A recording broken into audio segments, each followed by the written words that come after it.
Hi అండి. అందరికి నమస్తే. ఎలా ఉన్నారండి? బాగున్నారా? Welcome back to my channel.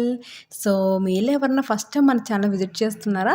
అయితే ఒకసారి ఛానల్ చెక్అవుట్ చేయండి. ఛానల్‌లో చాలా రకాలైన వీడియోస్ ఉన్నాయండి. మీకు నచ్చితేనే మన ఛానల్‌ని సబ్స్క్రైబ్ చేసుకోండి. అండ్ ఇంతవరకు మన ఛానల్‌ని సబ్స్క్రైబ్ చేసుకొని సపోర్ట్ చేసిన వాళ్ళందరికీ చాలా చాలా థాంక్స్ అండి. ఈరోజొచ్చేసి చాలా చాలా స్పెషల్ డే అండి. మా మ్యారేజ్ యానివర్సరీ డే అండి. నేను యూట్యూబ్ స్టార్ట్ చేశాక ఇది సెకండ్ టైం అనుకుంటా యానివర్సరీ పోస్ట్ చేయడము. కేసరి నైవేద్యంగా ప్రిపేర్ చేశానండి. పూజ కంప్లీట్ చేశాక నాకెంత మంచి లైఫ్ ఇచ్చినా మా నాన్నగారికి అండ్ మా మామయ్య గారికి కూడా పూజ కంప్లీట్ చేశాను. మా నాన్నగారు ఎప్పుడు నాతో పాటే ఉంటారు. మా నాన్నగారి బ్లెస్సింగ్స్ ఎప్పుడు నా దగ్గరే ఉంటాయి. ఆయుష్మాన్ భవ ధన కనక వస్తు అనాది ప్రాప్తి వస్తు. Happy marriage day. Happy marriage day. Last year నా యానివర్సరీ టైంలో ఇండియాలో ఉన్నా. మా అమ్మకి మా నాన్నగారు గుర్తొచ్చారు. లాస్ట్ ఇయర్ ఇద్దరం కలిసి మంచిగా విష్ చేసాం కదా అని మా అమ్మ బాధపడుతున్నారు. థ్యాంక్స్ అత్తమ్మా. మా పేరెంట్స్ మంచిగా బ్లెస్ చేశారు. బ్లెస్సింగ్స్ తీసుకున్న తర్వాత అయితే ఇడ్లీ ప్రిపేర్ చేశాను. ఇడ్లీ అయితే ఫీడ్ చేస్తున్నాను. ఇడ్లీ అయితే ఈసారి చాలా చాలా ఫ్లఫీగా వచ్చింది. టుడే నాకు ఎర్లీ మార్నింగ్ టెంపుల్కి వెళ్ళాలనిపించింది అండ్ టెంపుల్కి వెళ్ళి అభిషేకం చేయాలనిపించింది. అందుకే మా హస్బెండ్కి మార్నింగే చెప్పాను. ఇంకా టెంపుల్కి అయితే బయలుదేరాము. మా మ్యారేజ్ యానివర్సరీ అని ఇన్స్టాగ్రామ్లో పోస్ట్ చేసిన వెంటనే చాలా మంది విష్ చేశారు. విష్ చేసిన ప్రతి ఒక్కరికి చాలా చాలా థ్యాంక్స్ అండి. మా 8th యానివర్సరీ స్పెషల్ మీతో మా మ్యారేజ్ స్టోరీ షేర్ చేసుకోవాలనుకుంటున్నానండి. మా మదర్ టంగ్స్ డిఫరెంట్ కాబట్టి చాలా మంది మాది లవ్ మ్యారేజే అనుకుంటారు. నాది ఎంఎస్సి బీఈడి కంప్లీట్ అయిపోయిన తర్వాత నేను జాబ్ ట్రయల్స్ చేస్తున్నాను. మా పేరెంట్స్ నాకు పెళ్లి చేయాలని ప్రపోజల్స్ చూస్తున్నారు. అలా ప్రపోజల్స్ చూసే టైంలో తెలిసిన వాళ్ళ కాంటాక్ట్ ద్వారా మా హస్బెండ్ వాళ్ళ నెంబర్ తెలిసిందండి. వెంటనే మా పేరెంట్స్ కాల్ చేశారు. కాల్ చేసి పెళ్లి చూపులు ఫిక్స్ చేశారు. మా హస్బెండ్తో నాకు 2 times పెళ్లి చూపులు జరిగాయండి. ఫస్ట్ టైం అయితే ఓన్లీ 5 members మాత్రమే వచ్చారు. సెకండ్ టైం చాలా మంది వచ్చారు. ఫస్ట్ టైం అయితే అస్సలు మాట్లాడుకోలేదు, కానీ సెకండ్ టైం చాలా బాగా మాట్లాడుకున్నాము. దివిలో దేవతలు నిర్ణయించిన పెళ్లికి కింద మా పేరెంట్స్ పెళ్లి డేట్ ఫిక్స్ చేసుకోవడానికి మా హస్బెండ్ వాళ్ళ ఇంటికి December 28, 2015 మా హస్బెండ్ వాళ్ళ ఇంటికి వెళ్ళారండి. పెళ్లి ఫిక్స్ చేసుకోవడానికి వెళ్ళినప్పుడు విందు భోజనం ఉంటుంది కదా. మంచిగా మా వాళ్ళందరూ విందు భోజనం చేసి చాలా చాలా హ్యాపీగా ఇంటికి వచ్చారు. యాక్చువల్ కంటే మా హస్బెండ్తో పెళ్లి నాకు 2016 Feb or March పెళ్లి చేయాలని ఫిక్స్ చేశారండి. అప్పుడు మా హస్బెండ్ బేస్ ఫెలోషిప్కి సెలెక్ట్ అయ్యారండి. అప్పుడు మా హస్బెండ్ 6 months యుఎస్కి రావాల్సి వచ్చింది. అప్పుడు బోస్టన్కి వచ్చారు. సెలెక్ట్ అయిన వెంటనే మా హస్బెండ్ కాల్ చేసి చెప్పారండి, ఇలా బోస్టన్కి 6 monthsకి వెళ్తున్నాను అని. నాకైతే చాలా చాలా హ్యాపీ అనిపించింది. మా ఫ్యామిలీ మెంబర్స్కి అండ్ మా హస్బెండ్ ఫ్యామిలీ మెంబర్స్కి ఈ న్యూస్ చెప్పగానే వాళ్ళు వచ్చేసి నాది లక్కీ హ్యాండ్ అని చెప్పారు. యాక్చువల్ కంటే మా హస్బెండ్ బేస్ ఫెలోషిప్కి ఒకసారి అప్లై చేశారంట. అప్పుడు సెలెక్ట్ అవ్వలేదంట. అగైన్ అప్లై చేశాను. ఇప్పుడైతే మంచిగా సెలెక్ట్ అయ్యానని మా హస్బెండ్ చాలా చాలా హ్యాపీగా ఫీల్ అయ్యారు. అప్పుడు మా హస్బెండ్ ఎన్ఐటి గోవాలో పిహెచ్డి చేస్తున్నారండి. యుఎస్కి వెళ్తున్నామంటే చాలా వర్క్స్ ఉంటాయి కదా, అండ్ దట్టు వీసా పనులు కానీ ఇంకా ఏవైనా ఉంటాయి కదండి. ఇంత షార్ట్ టైంలో ఇంకా వీసా పనులు చూసుకోవాలి అండ్ మ్యారేజ్ పనులు అంటే చాలా ఎక్కువగా ఉంటాయి కదా మా హస్బెండ్కి. అందుకే మా హస్బెండ్ నుండి వచ్చిన తర్వాత పెళ్లి చేసుకుంటా, ఎప్పుడైతే ఎంగేజ్మెంట్ అయితే చేయండి అని చెప్పారు. మా హస్బెండ్తో ఎంగేజ్మెంట్ అంగరంగ వైభవంగా March 14th మా ఊర్లో కంప్లీట్ చేశారండి. మా మ్యారేజ్ November 15, 16 ప్లాన్ చేశారు. మా ఎంగేజ్మెంట్ డేట్ అండ్ మా మ్యారేజ్ డేట్స్ చాలా బాగున్నాయి కదండి. 14 ఏమో ఎంగేజ్మెంట్ అండ్ 15, 16 ఏమో మ్యారేజ్. చాలా బాగున్నాయి కదా. మా నాన్నగారు వచ్చేసి ఆర్టీసీ డ్రైవర్ కదండి. మ్యారేజ్కి 3 months బిఫోర్ వచ్చేసి అన్ఫార్చునేట్గా ఒక సంఘటన జరిగింది. ఏంటంటే మా నాన్నగారు ఆర్టీసీ డ్రైవర్ కదండి.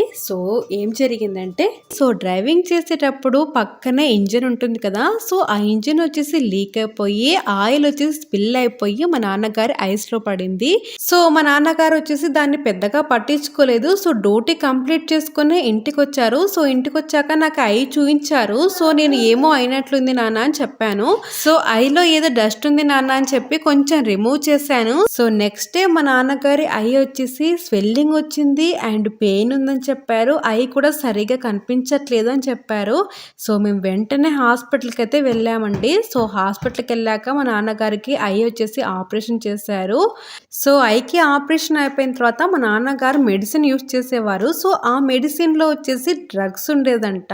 సో మా నాన్నగారి పెయిన్ రిలీఫ్ అవ్వటానికి. సో ఆ ట్యాబ్లెట్లు వేసుకుంటే మా నాన్నగారు చాలా ఎక్కువగా ఆకలేసేదని చెప్పేవారు.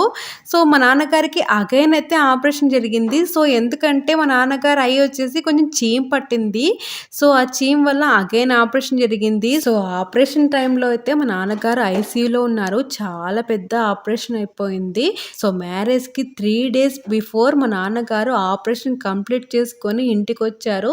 సో నేను వచ్చేసి మా నాన్నగారిని ఆ సిచ్యువేషన్లో అస్సలు చూడలేకపోయాను. నాకు చాలా చాలా బాధ అనిపించింది. నేను మ్యారేజ్ ఇప్పుడే చేసుకోను, మీరు మంచిగా క్యూర్ అయిపోయిన తర్వాత అప్పుడు పెళ్లి చేసుకుంటానని చెప్పాను. సో మా నాన్నగారు అయితే ఇప్పుడే డిలే అయిపోయిందమ్మా, సో ఈసారి మనం డిలే చేస్తే మంచిగా ఉండదు. సో మా నాన్నగారు అయితే అలా చెప్పేసరికి ఇంకా నేను ఓకే చెప్పాను. సో అసలు మా అమ్మ హాస్పిటల్ నుంచి ఇంటికి రాగానే బాగా టైర్డ్ అయిపోతాం కదా హాస్పిటల్లో, ఆ సిచ్యువేషన్లో మొత్తం తిరగలేక. సో మా అమ్మ అస్సలు రెస్ట్ తీసుకోకుండా నా బ్లౌజ్లన్నీ స్టిచ్ చేశారు. సో మా అమ్మకి వేరే వాళ్ళకి ఇస్తే మా కూతురు బ్లౌజ్లన్నీ చెడగొడతారేమో అని భయము. మా అమ్మకి ఇంకోటి ఏంటంటే నా కూతురి బ్లౌజ్లన్నీ మ్యారేజ్వి నేనే స్టిచ్ చేయాలని మా అమ్మ కోరిక అనమాట. సో అలా మా అమ్మ అయితే 3 days బిఫోర్ నా మ్యారేజ్ బ్లౌజ్లన్నీ స్టిచ్ చేశారు. సో మా అమ్మ మా నాన్న మ్యారేజ్కి 3 days బిఫోర్ ఇంటికి వచ్చారు కదండి. సో ఇంకా పెళ్ళి అంటే చాలా పనులు ఉంటాయి కదా. సో అవన్నీ పనులు వచ్చేసి మా తమ్ముడు చూసుకున్నాడు. అండ్ మా మామయ్య అండ్ మా అమ్మమ్మ మా తాతయ్య అందరు మంచిగా చూసుకున్నారు పనులన్నీ.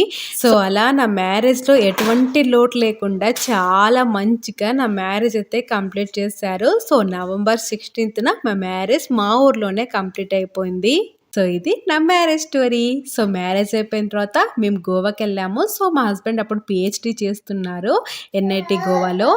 సో మేము గోవాలో అయితే చాలా చాలా మంచిగా ఎంజాయ్ చేసాము. సో నేను మ్యారేజ్ అయిపోయిన తర్వాతనే నేను మన స్టేట్ దాటి అదర్ స్టేట్కి వెళ్ళటము. సో అక్కడ ఫస్ట్ స్టార్టింగ్లో లాంగ్వేజ్ కాస్త ఇబ్బందిగా అనిపించేది. సో గోవాలో వచ్చేసి కొంకణి మాట్లాడతారు కదండి. సో మా హస్బెండ్ గోవాలో చాలా ఇయర్సే ఉన్నారు కాబట్టి మా హస్బెండ్కి కొంకణి వస్తుంది అండ్ మరాఠీ కూడా కమ్యూనికేట్ చేస్తారు. సో గోవా అంటేనే స్పెషల్ బీచెస్ కదండి. సో మేమైతే చాలా మంచిగా ఎంజాయ్ చేసేవాళ్ళము. అండ్ మా అమ్మ మా నాన్న అండ్ మా అత్తమ్మ కూడా మంచిగా ఎంజాయ్ చేశారు. సో అలా టెంపుల్కి వెళ్ళి టెంపుల్లో మంచిగా అభిషేకం కంప్లీట్ చేసుకున్నామండి. సో ఇంకా రెస్టారెంట్కి వచ్చాము. సో రెస్టారెంట్కి వచ్చాక గోబీ అండ్ పాలక్ పన్నీర్ అండ్ నాన్స్ కొంచెం రైస్ ఇచ్చారు. సో మంచిగా ఫుడ్ అయితే ఎంజాయ్ చేసాము. చాలా బిజీగా ఉంది. సో ఇప్పుడే రెస్టారెంట్ నుంచి వచ్చాము. కౌటిల్య ఫ్రెండ్ది బర్త్డే ఉంది. సో బర్త్డే పార్టీకి వెళ్తున్నాము. Where we are going? Birthday party. Shanika పడుకున్నాడు. సో రెస్టారెంట్ నుంచి రాగానే మేము అగైన్ ఇంకా ఫ్రెష్ అప్ అయిపోయి సో ప్రజెంట్ ఇప్పుడు రేయాన్ బర్త్డే పార్టీకి వెళ్తున్నాము. సో వైఫ్ అండ్ హస్బెండ్గా మా గురించి మేము చెప్పాలంటే మేమిద్దరం చాలా చాలా ఫ్రెండ్లీగా ఉంటాము. సో ప్రజెంట్ ఉన్న జనరేషన్లో ప్రతి ఒక్కరు WhatsApp and Facebook and Instagram ప్రతి ఒక్కరి లైఫ్లో ఉంటాయి కదా. సో అలాంటిది మా హస్బెండ్ వాట్సాపే సరిగా యూజ్ చేయరు. అలాంటిది ఇన్స్టాగ్రామ్ అకౌంట్ లేదు అండ్ ఫేస్బుక్ అకౌంట్ కూడా లేదు. సో నా యూట్యూబ్ ఛానల్లో మా హస్బెండ్ కనిపిస్తున్నారంటే బికాస్ ఆఫ్ మీ వల్ల. సో నా కోరిక ఏంటంటే నేను చేసే ప్రతి వీడియోలో మా హస్బెండ్ ఉండాలి అని నా కోరిక. సో ఒక్కొక్కసారి మా హస్బెండ్ తీయద్దు అంటుంటారు. సో నేను అలాగే తీస్తుంటాను. సో ఎందుకంటే మా హస్బెండ్ పక్కన లేకుంటే నాకు వీడియోస్ చేయడానికి అస్సలు ఇంట్రెస్ట్ కాదు కదా, ఇష్టం కూడా ఉండదు. సో ఫైనల్గా బర్త్డే పార్టీకి అయితే వచ్చాము. సో ఇక్కడ బర్త్డే పార్టీ వచ్చేసి పూల్ దగ్గర చేస్తున్నారు. సో వీళ్ళ ఇల్లు చాలా చాలా పెద్దగా ఉంది. సో ఆ బ్లాక్ టీ షర్ట్ వేసుకున్నాడు కదండి. సో ఆ అబ్బాయిదే బర్త్డే అనమాట. సో తన పేరు వచ్చేసి రేయాన్. సో రేయాన్ పేరెంట్స్ వచ్చేసి వాళ్ళ మామ్ వచ్చేసి అమెరికన్ అండ్ వాళ్ళ డాడ్ వచ్చేసి ఇండియన్ అండి. సో మేమైతే బర్త్డే పార్టీ చాలా మంచిగా ఎంజాయ్ చేసాము. సో బర్త్డే పార్టీలో కిడ్స్ ఇద్దరు మంచిగా ఎంజాయ్ చేశారు అండ్ పూల్లో కూడా ఎంజాయ్ చేశారండి. సో ఈ బర్త్డే పార్టీలో స్పెషల్ ఏంటంటే కిడ్స్ అందరికి షుగర్ కాటన్ క్యాండీ ఆఫర్ చేశారు. సో కిడ్స్ అందరూ మాకు కావాలని క్యూలో ఉన్నారు. సో నాకైతే కాటన్ క్యాండీని ప్రిపేర్ చేసే విధానం చూసినప్పుడు నేను చాలా క్రేజీగా ఫీల్ అయ్యాను. సో చాలా బాగా నచ్చింది. సో మీరు కూడా చూడండి కాటన్ క్యాండీని ఎలా ప్రిపేర్ చేస్తారో. సో కాటన్ క్యాండీని ప్రిపేర్ చేసే విధానం చూసి నాకు కూడా ప్రిపేర్ చేయాలనిపించింది. సో కిడ్స్ అయితే కాటన్ క్యాండీతో చాలా మంచిగా ఎంజాయ్ చేశారు. సో రేయాన్ బర్త్డే పార్టీకి మేము లాట్స్ ఆఫ్ బుక్స్ గిఫ్ట్ గా ఇచ్చాము. సో మేము కిడ్స్ బర్త్డే పార్టీకి బుక్స్ గిఫ్ట్ గా ఇవ్వడానికి ఇష్టపడతాము. బర్త్డే పార్టీ కంప్లీట్ చేసుకొని ఇంటికి వచ్చి మా 8th anniversary special cake cut చేస్తున్నాము. సో యానివర్సరీ స్పెషల్ వ్లాగ్ లో మీతో మా గురించి చాలా ముచ్చట్లే మీతో షేర్ చేసుకున్నాను. అండ్ సోది లేకుండా సుత్తి లేకుండా మా మ్యారేజ్ స్టోరీ మీతో షేర్ చేసుకున్నాను. సో మీకు ఈ వీడియో నచ్చిందని అనుకుంటున్నాను. నచ్చితే లైక్ చేయడం మర్చిపోద్దండి. సో మీరు ఇంకా మన ఛానల్కి కొత్త వాళ్ళైతే please do subscribe to our channel. Thank you so much for watching this video. ఇంకో బ్యూటిఫుల్ వీడియోతో మీ ముందుంటాను. అంతవరకు టేక్ కేర్, బాయ్.